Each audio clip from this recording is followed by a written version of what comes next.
of the things that I find the most exciting and liberating about understanding leadership is the understanding and knowledge that each one of us brings a certain set of talents and skills to the table.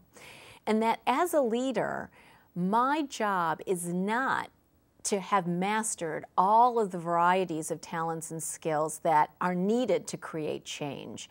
Rather, it's my job to understand my talents and skills and what other people's talents and skills are and how to help them work together in the most effective way possible. That's leadership. Leadership isn't about doing it all, it's about allowing people to come together so that it can all be done.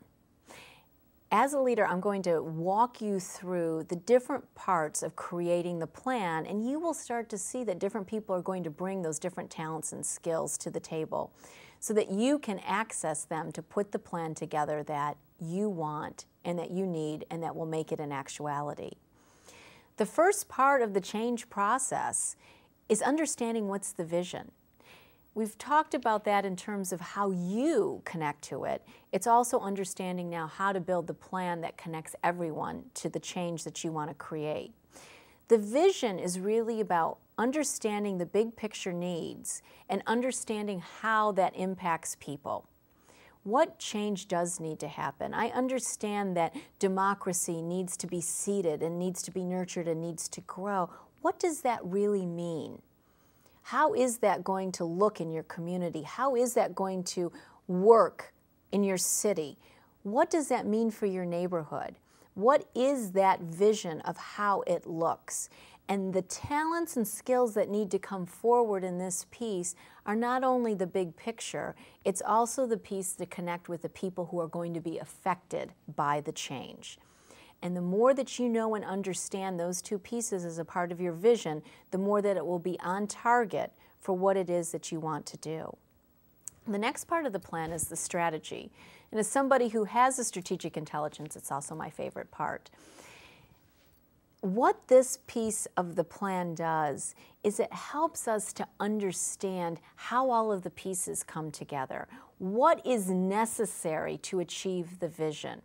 How are we going to build a system that will support change? It's about, again, the big picture. And what this does is it not only incorporates the feelings and the needs of the people, it also begins to incorporate what are the needs of the actions and how they take place to move us forward. It's the strategy. And laying out a core strategic plan about what it is you want to accomplish and how you are going to do that is critical to accomplishing your vision. So again, we've got the vision, we've tied into the big picture, we've looked at what the needs of the people are. Now we've built a system for addressing those needs. After taking a look and having that strategy fully developed, what comes next are the tactics. And what I love about people who understand the tactics is that they are very firmly rooted into what the needs are right now. The vision and the strategy has to do a lot with the big picture and kind of getting above what is already in existence in order to take that first step forward and to know what are those most important necessary steps. It's critical that we have people who can develop the tactics. What is going on right now and what is the best next step to take that moves us through our strategy? Those tacticians have a beautiful way of sensing what all the possibilities are and knowing what the best next choice is. And finally, in our strategic plan, or in any kind of plan to move forward, it's knowing the logistics. What is it going to take us to move through those steps?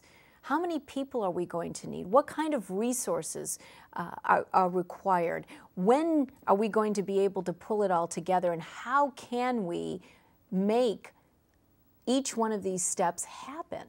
It all requires a variety of resources coming to the table and that they need to be organized in the highest and best, most effective way.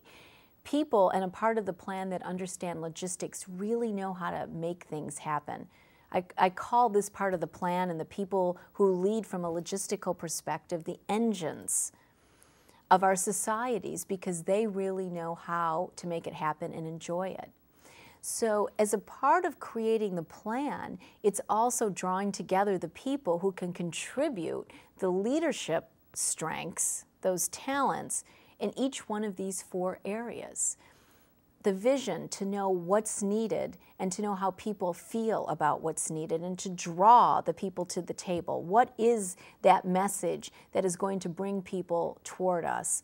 The strategy that tells us how we're going to put all of this together to accomplish our goal. That's our timeline. That's really putting all those steps in place. Then what we need are those tactics. How is it that we're going to move from each part of the strategic plan forward? And finally, what are the resources that we're going to need to take each one of those steps? That's how you create change. It's really as simple as that. The challenge, the leadership, comes in pulling the people together to put the plan in place and then to actually walk through the plan. We're going to talk in our next session about pulling that team together, but first what needs to happen is to be able to put the plan together so that everyone is in agreement about what it is that you want to do, so that as you move forward, there's already consensus, and that you can actually then work on the implementation of the plan as opposed to always questioning what the plan for change is. It's out there and it's known.